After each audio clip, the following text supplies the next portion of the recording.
Together, they don't just analyze markets, they decode the messy information and intersection between money and emotion and help you decide and help you decode the mind and the market. Please welcome Tim Holland and Dr. Daniel Crosby. Changes. Turn and face the strain. Changes. Don't tell them to grow up out of it. Changes. All right, good morning. Welcome to the Mind and the Market. I am Orion's Chief Investment Officer, Tim Holland, and for the purposes of this presentation, I will once again be playing the role of the market. And of course, as Orion's resident shrink, I will be playing the role of the mind. And what Daniel and I hope to do with this session is speak to market and economic issues of concern to our clients, of relevance to our clients, but frame those issues from a behavioral or psychological point of view that hopefully help you all have better conversations with your clients around those issues and then ultimately drive better client outcomes, which is what we're all trying to do. And this year's presentation has a particular theme that ties together all the content, and that's fear of change. Why we freeze in the face of change, why we try and fight change, why we flee change. And what we're going to do is start with last year, another year of great change. We plot out the S&P 500 up on the big screen, and we just call out some of the more dramatic events that took place last year. And I'll cite two.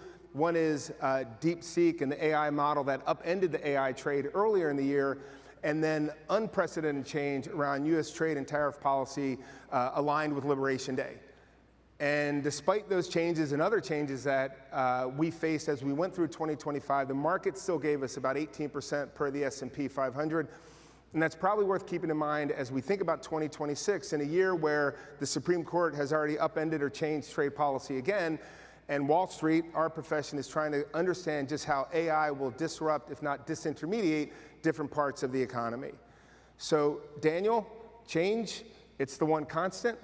How can we be better with it, be better about it? Yeah, so Tim, I wanted to try and make the case that change is happening very rapidly right now. I think after the last 2.5 weeks, that's probably unnecessary. I think we're all pretty bought into that by now. But nevertheless, let me try and put it into perspective.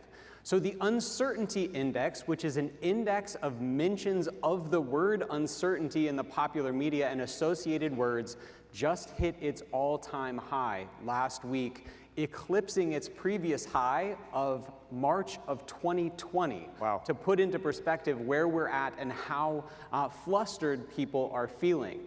But even more dramatic to me was the chart that I found before that talks about how quickly human knowledge is doubling. In the years leading up to the dawn of the 20th century, it took over 400 years for human knowledge to double. In my lifetime, when I was born in the 70s, womp womp, but when I was born, right, when I was born, human knowledge was doubling every 12 years. It is now doubling every 12 months.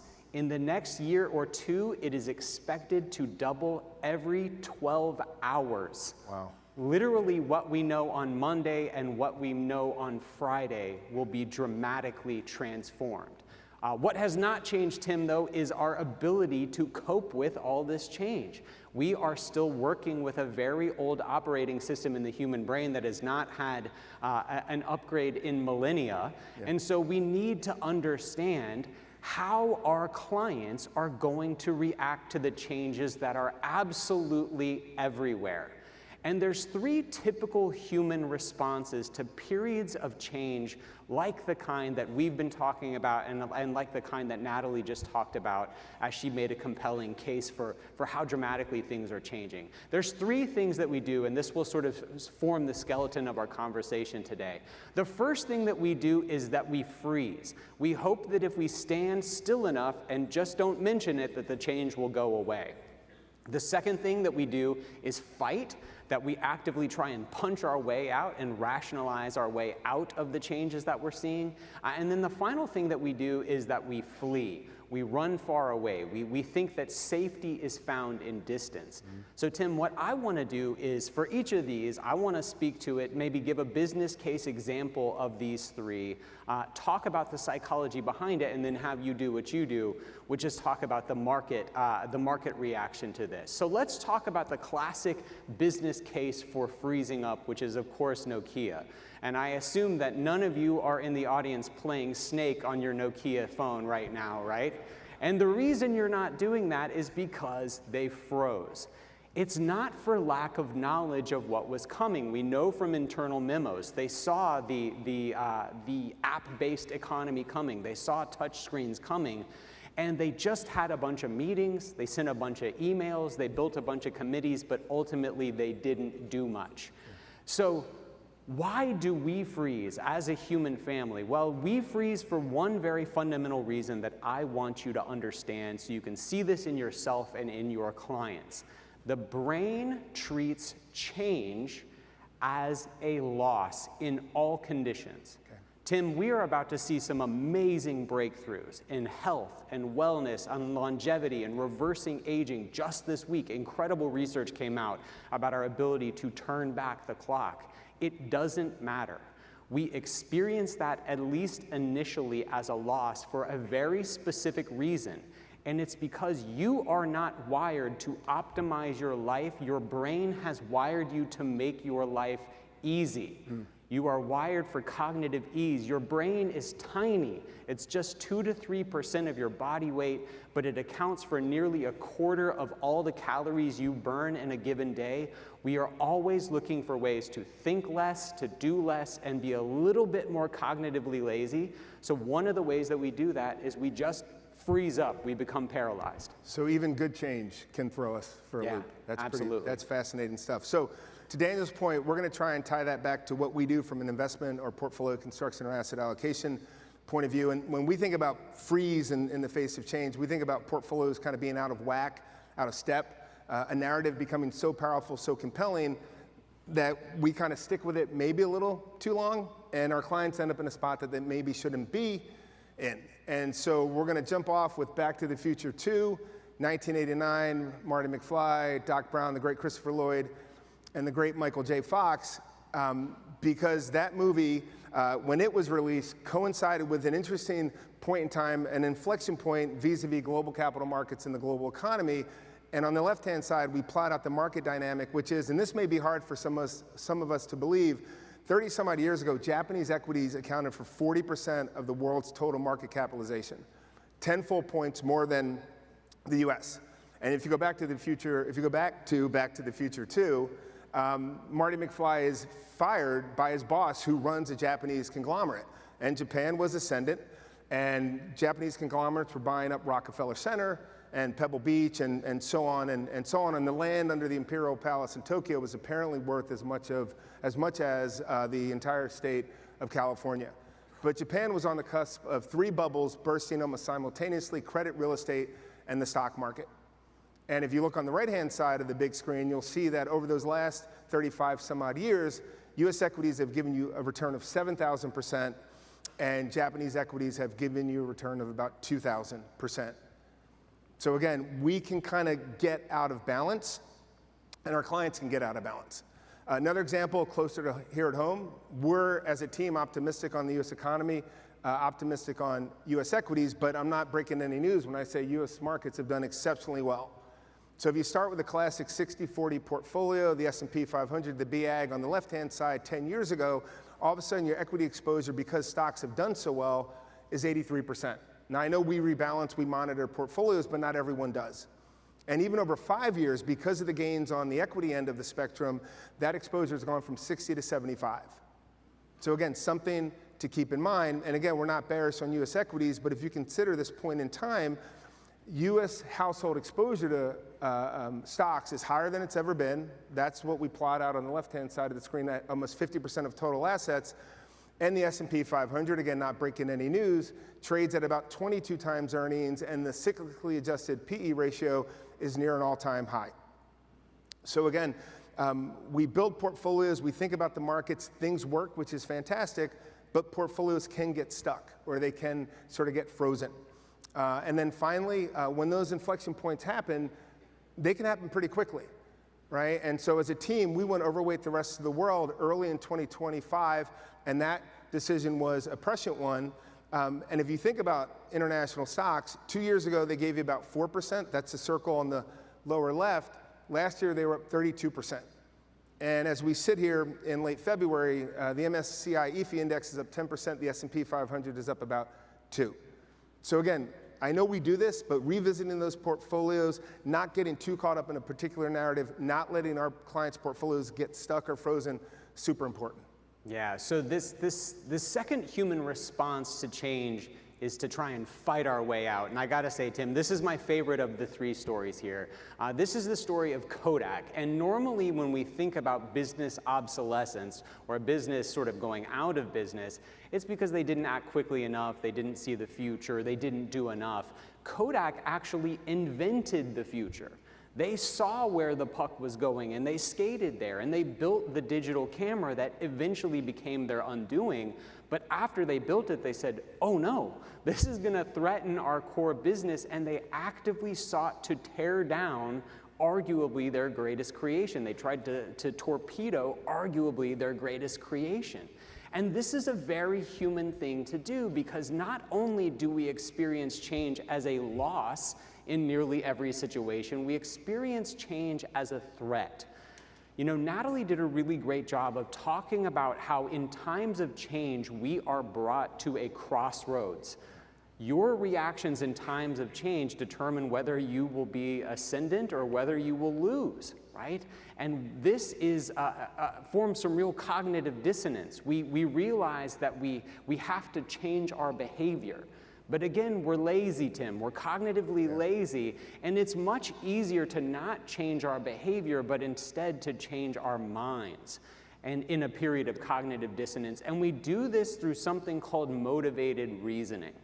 So I will give a good example to my friend Tim here, who when I go to the gym, when we're at a conference together and I go to the gym, I'll get down there super early, like 5 a.m., and this guy right here is already sweating. I'll be there at 5 a.m. and he's already sweating. Sometimes. No, he is. For the last 2 years, I have been on a health journey. I've been on a health journey. And in fact, if you go to the Ascent website, you're gonna get a jump scare looking at me from a couple years ago, and I would really like to ask the Orion team to please change those pictures. I really would love that, right? But what I did when I started this health journey is, of course, I weighed myself, right? I weighed myself and I got on the scale and I come to my wife and I say, hey, honey, I think our scale upstairs is weighing in a little heavy because this doesn't seem right. And she said, no, it seems pretty good to me. Like, it seems right to me. And so then the next thing I told myself was, well, I guess muscle weighs more than fat. That's probably what it is, right? I like that. I got the data that said it was time for me to make some changes, but my initial response was changes are hard. It's hard to eat better. It's hard to exercise right. It's much easier to just fool ourselves, to fight against that, and to think that we don't need to change at all. That's something very human that we do all too often. Yeah, my thing with the scale is I'll kind of move it around. Yeah, shift it. Like 1 foot up here, 1 foot down here, and you know, I still get the same output, but it's worth the effort. So we're going to talk about fighting change. And in the spirit of full disclosure, I am an abject coward, so take all these comments with a huge grain of salt. But we don't think trying to fight against the tide of economic, market, technological history makes sense. It's just too hard to do.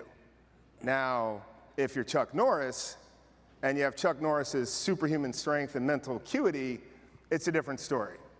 And we probably have all heard those stories about how Chuck Norris, when he does a push-up, he doesn't push himself up, he pushes the earth down. Or my personal favorite, which speaks to Chuck's mental acuity, is Chuck Norris counted to infinity twice.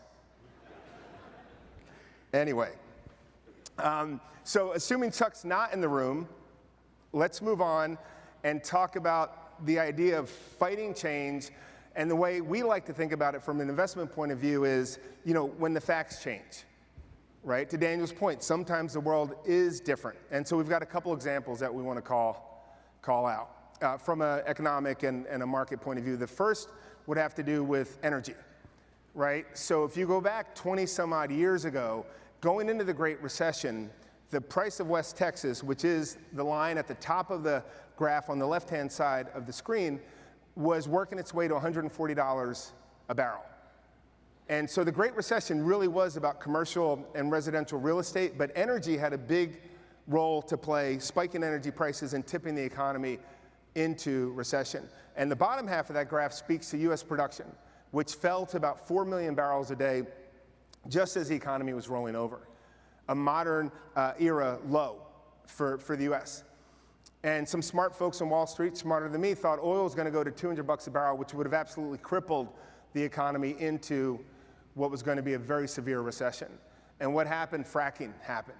Hydraulic fracturing had been around since the 1940s, started to get commercialized in the mid-2000s.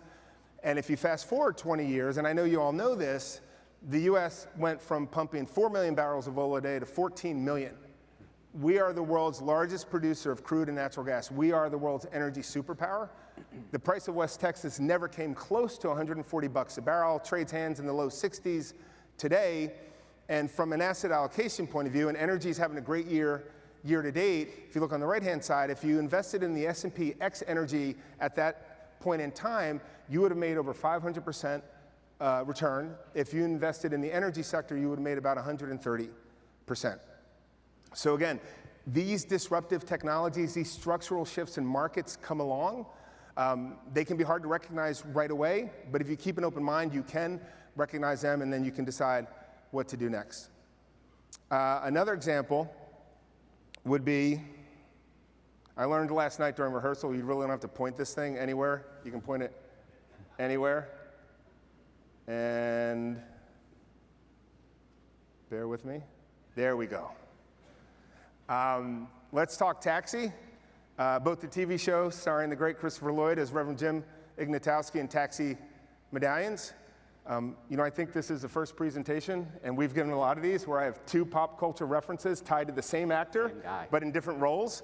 So I'm pretty proud of that from a content point of view. And maybe my favorite scene in that show, if you've never seen it, go find it, I think, is Reverend Jim's a bit of a mess. The gang at the garage takes him in, and he's going to go get his driver's license so he can drive a taxi. He's a bit nervous, sits down with the exam. The whole gang from the garage is there. He looks at the first question, and he looks up, and he says, "What does a yellow light mean?" And Bobby, Jeff Conway, whispers, "Slow down." So Christopher Lloyd's character looks down at the exam again, looks up and goes, "What does yellow light mean?" And then Bobby's like, "Slow down," and then it just goes on and on. Just brilliant TV. So to be a taxi driver, to own and operate a yellow cab, you need a medallion. And on the left-hand side, we plot out the price or the value of those medallions. And as New York City came out of the Great Recession, the value of those medallions skyrocketed. There were some loose lending standards as well, but the value went from 200 grand to almost $1 million. Right? So think about that, you know, sort of a 5 times delta. And then in 2014, Uber and Lyft entered the Manhattan market and the 5 boroughs generally. I'm not the smartest person in the world, but I've got to believe that rideshare competition is going to a certain extent disintermediate the yellow taxi cab industry and impact the value of those medallions, which fell over 80%, even lower than where they traded through the worst of the Great Recession. So again, disruptive technology just happens, and it's going to continue, at the risk of stating the obvious, happen. And then finally, as it concerns markets and structural change in markets, we want to talk about alternatives or private markets versus public markets. Now, again, at the risk of telling you what you already know, alternatives have been in the news of late, and not necessarily for the most comforting of reasons. Blue Owl's got a couple BDCs that have come under scrutiny from a credit quality and a liquidity point of view. We're not here to opine on those particular developments or address Blue Owl specifically, but we would make a couple comments. One is that the assets involved are a very small percentage of a private credit industry that totals about $2 trillion in total capital.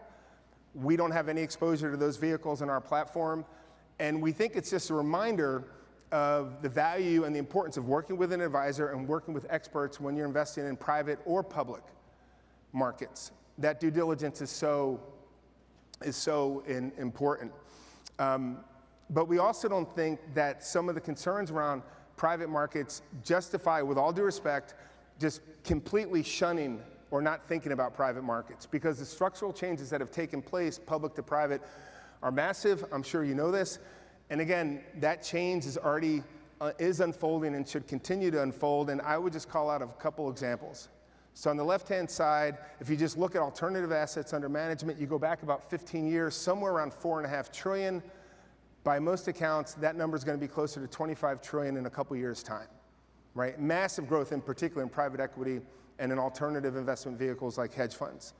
And then on the right-hand side, and I'm sure you've seen this stat before, you've seen a dramatic drop in the number of publicly traded companies and a massive increase in private companies at scale.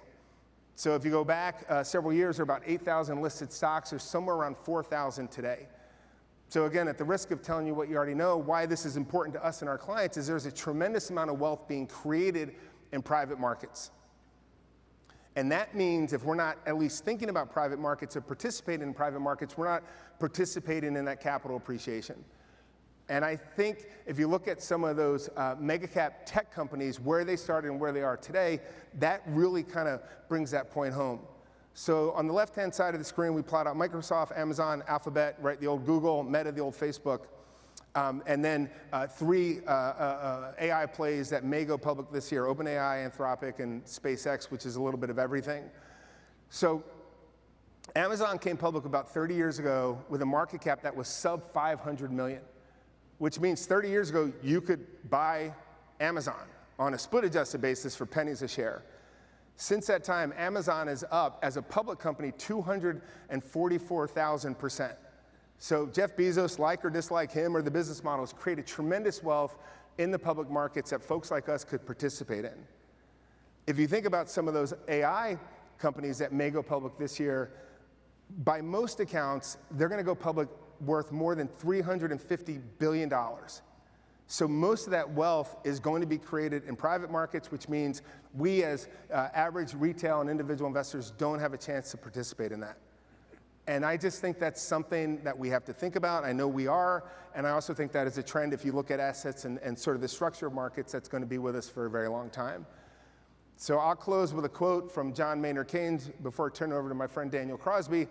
Whether or not you're a fan of Keynesian economics or you are a fan of Keynesian economics, I think this is a great quote, which is, when the facts change, I change my mind.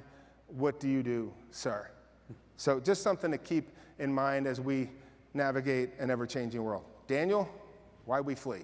So the last thing that we do predictably is that we run away, we flee. And there's no better example of this than Sears, who of course knew that e-commerce was coming, and they just chose to run in the absolute other direction. Specifically, they ran in the direction of trying to capitalize on the real estate and do some financial engineering, sort of messing with the numbers, skinnying up the company. And what's fascinating about the case of Sears is that in the short term, they were rewarded. In the short term, investors and their board and other folks involved thought that this was a good play, but in the long run, it was catastrophic for Sears. Right? And I think we see this a lot. In the short term, these 3F responses to change can be comforting, they can feel good, they can even look sensible. Yeah. But in the long run, they're corrosive. So why do we flee? Fleeing is all about trying to create psychological safety. And this is driven by the absolute overwhelm that I think many of us feel today. I heard a stat recently that we now create more data points every 36 hours than we did from the year 0 to the year 2000. The absolute onslaught of information and the availability and the accessibility and the volume of information is unprecedented in human history. And like I said earlier, we're ill-equipped and we've not had the mental upgrade to deal with it. So sometimes it feels like the easiest thing to do is to run away. What does that look like in markets? So when we think about the idea of fleeing, and we tie it back to asset allocation, portfolio construction, the buying and selling of risk assets, we really think about it as doing the wrong thing at the wrong time. right? And so there are a couple examples, and they tend to, again, mark these big inflection points in public markets. And the first would be going back to the late 1990s, right? The market crashed in '87. The Dow Jones Industrial Average fell 25% or so. Still closed up for the year, which you probably know. But once we kind of cleared '87, the market started this sort of decade-plus bull market. And if you look at equity and mutual fund inflows, though, U.S. equity-facing inflows, you know, people really didn't come along for the ride until late in the 1990s, when we all know what was forming, which was a big bubble driven by tech, media, and telecom speculation in excess. And in 1999, you saw sort of the blow-off in terms of money coming into the market, just as the NASDAQ was hitting 5,000, and just as the Pets.com sock puppet was about to be consigned to the dustbin of history. And that can be obviously a very painful occurrence from a financial and emotional point of view. Same thing back to housing, right? You think about the housing bull market coming out of the recession in the early 2000s, low interest rates.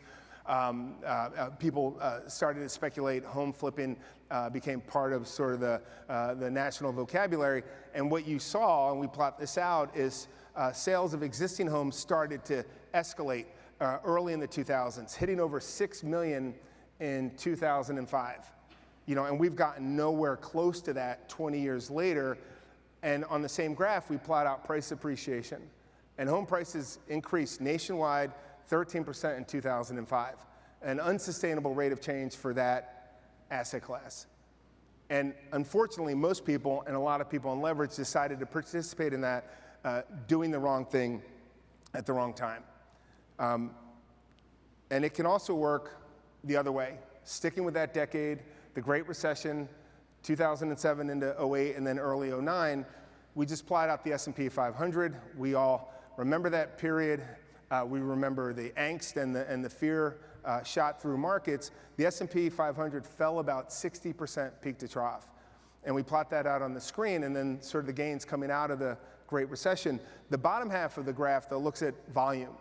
And what we've circled is the biggest spike in volume over the course of a decade plus happening into that bottom. Right? So most folks, again, and I get it, and I had friends, I had colleagues, I had family members that couldn't take it anymore, they sold, right? And they sold in late 08, early 09, just as the S&P was about to bottom in March, and then give you a return of over 100% in just 3 years' time. So the way we think about fleeing in the case of portfolio construction and asset allocation is that, doing the wrong thing at the wrong time just because we can't take it anymore. We want to run away.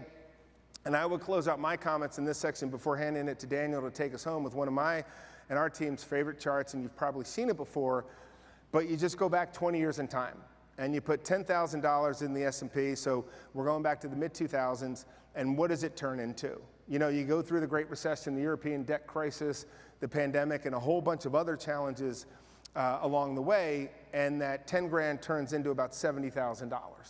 Which is an incredible rate of return, annualized in absolute terms. But, and you know, it's easy to get scared, it's easy to run away.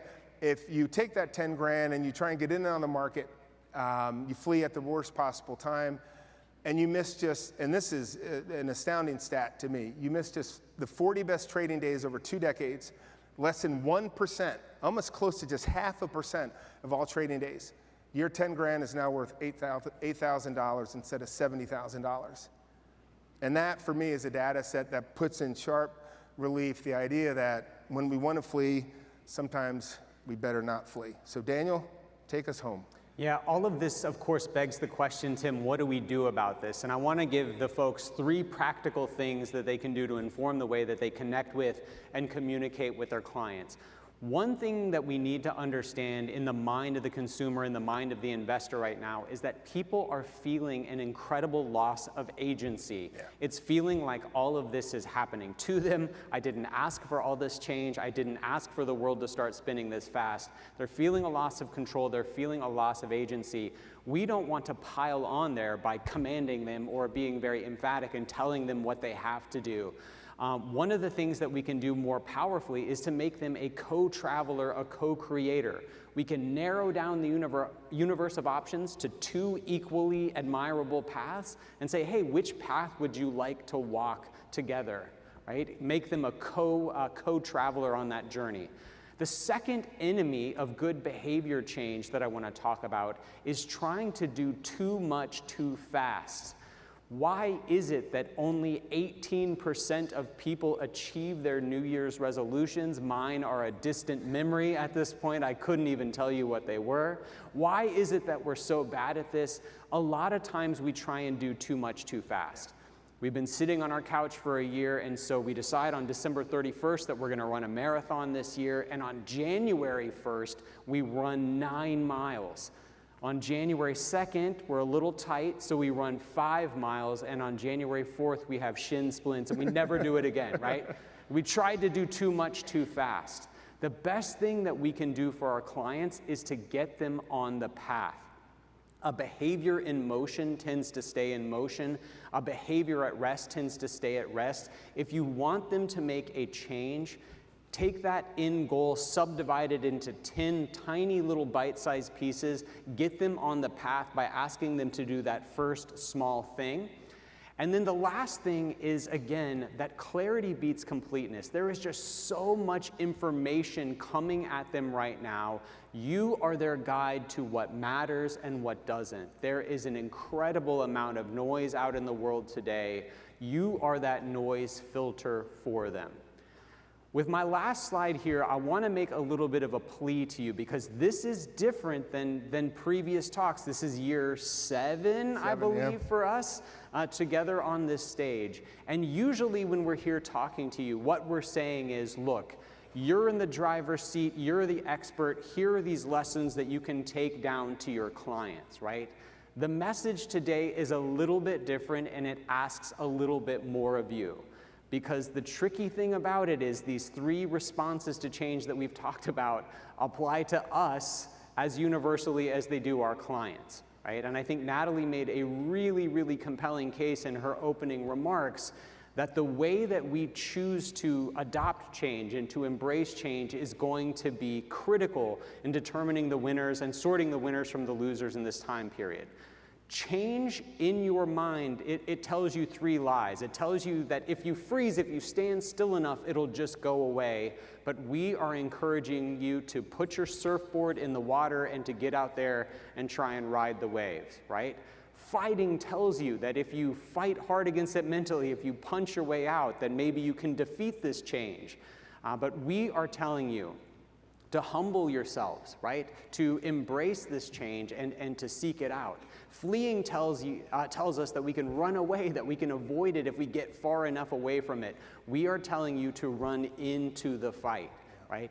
Over the next couple of days, you're going to see all kinds of cool changes that are happening with our partners here at Orion, and we're asking you to be aware of these 3 responses in yourself and in your clients, because so much great stuff is on the horizon if we have eyes to see it and we're willing to embrace it. We hope you will embrace it relentlessly, and we thank you so much for 7 great years of the Mind in the Market. Thank you very much.